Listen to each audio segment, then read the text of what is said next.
Understanding Foredune Morphodynamics and Resilience in Response to Dynamic Restoration.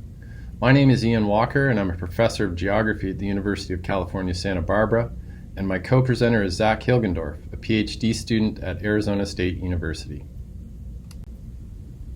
This presentation shares results from the Humboldt Coastal Resilience Project, funded by USC Sea Grant and the California Ocean Protection Council. This work follows from previous work funded by the California Coastal Conservancy and their Dune Vulnerability and Adaptation Program. There are 7 objectives in the broader HCRP, and we'll focus on 2 here today. The first is shoreline monitoring to assess typical dune erosion and rebuilding responses to erosive events, and the second is to develop and assess a dune restoration project as a sea level rise adaptation strategy. This work was developed in close collaboration with Andrea Pickart from the U.S. Fish and Wildlife Service at the Lanphere Dunes in Humboldt Bay, California. The work focuses on monitoring the morphodynamic and sediment budget responses of the restored dune system. This is an air photo of the study site of interest at the Lanphere Dunes.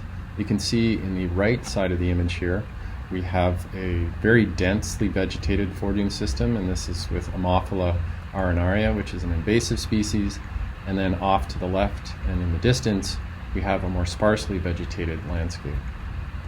What's happened here is the invasive grasses that you see in the forefront have been removed, and replanting of other species that are native to the area as part of the restoration strategy.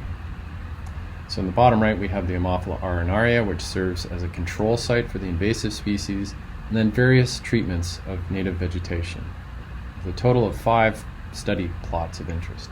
Here we have an aerial view of the restoration site in April 2016 and October 2020. Each of the treatment plots is labeled, as is the location of a vantage photo shown in the center panels between the Ammophila control site and the Elmus mollis treatment site.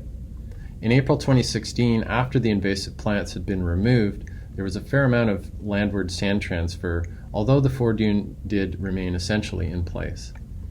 By May 2017, we can see the replanting of the native species, but at this point, the beach had been decoupled from the foredune by an erosive event that created a large scarp in the upper beach.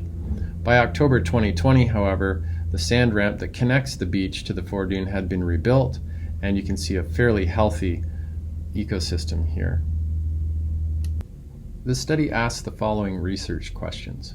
First, are there differences in how foredunes respond as a function of their vegetation type? In particular, are their sediment budgets and morphodynamic responses different? Second, are there differences in how restored treatment sites respond and recover to erosive events? And third, which treatments perform most effectively in terms of maintaining their form and function and longer-term resiliency?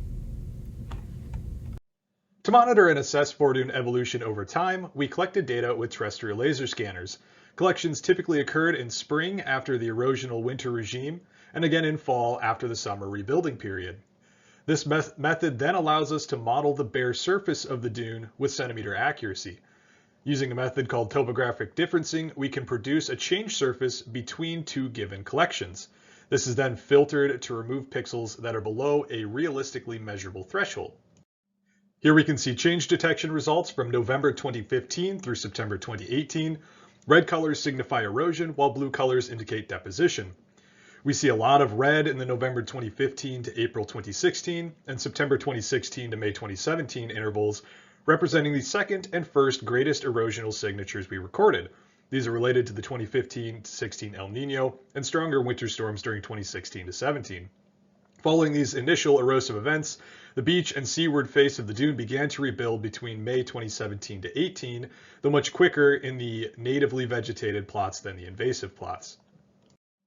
Moving on, we can see another erosive signature in the winter of 2020 to 21, which, coupled with stronger early spring winds, led to the greatest mobilization of sediment to the landward side of the foredune within the treatment plots between February and May 2021.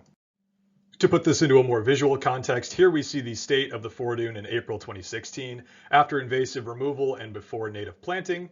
The red circle and arrow show 2 features you'll see in the next couple images. In May 2017, we can see the newly planted Elmus mollis over the foredune with some dune mat spread throughout.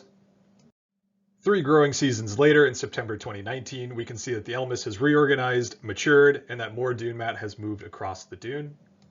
Finally, in August of 2021, 5 growing seasons after installation, we can see the state of the vegetation across the foredune, as well as the pulse of sediment that I mentioned that has been delivered landward of the foredune crest.